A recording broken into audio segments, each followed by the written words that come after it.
It's great to see these products now being delivered into the hands of the warfighter because they're providing an unprecedented capability that we've never had in the Army before. And that capability is the ability to do the things that we were talking about before with command and control and mission command and being able to communicate when we're on the move. The capabilities that we've had in the past, we were able to do on a quick haul. So we actually had to do a stop and do a quick setup to be able to communicate. But the capabilities in CS-13 are allowing people to do this on the move. And so now this has been fielded to two of the units with the 3rd and the 4th BCT out of the 10th Mountain Division, and the 410, so 4th 10th Mountain Division, has now reported that they have used this in combat. And of course in Afghanistan we all know that there's a lot of rugged terrain that's over there, some of the most rugged that we've seen, I think probably on the planet Earth, over there with the deep valleys and the need to be able to make calls from down in the valleys back up, is that of course you can only do that with a satellite reach.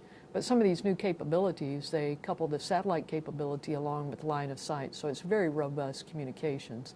And we've been able, the reason that that's going to become more important is because as they start to close down the facilities over in Afghanistan, is that of course that reach becomes longer. And as you start to take out infrastructure, you have to have a mechanism or a means to be able to bridge that gap and also go across that rough terrain. So while other kit is being pulled out of Afghanistan, this capability is so immense and provides such a great capability that we're actually taking that capability into Afghanistan instead of pulling that capability out. So, and you're right that it also is largely provided by PEO-C3T. Some of the other capabilities that have been upgraded is also what we used to call the old FBCB2 has now been replaced with the Joint Capabilities Release, or JCR, and we always couple that with the Blue Force Tracker, and the original was Blue Force Tracker, and now it's Blue Force Tracker 2, or the follow-on capability, which provides an immense throughput as well. So the latency issues are gone and we're able to share that. Those are two of the most critical capabilities. So the first part of it was the Warfighter Information Network Tactical.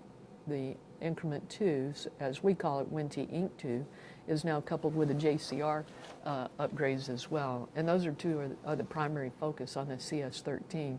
And the words that we're getting back from the units are game changer. It's a different way of being able to fight using this new capability.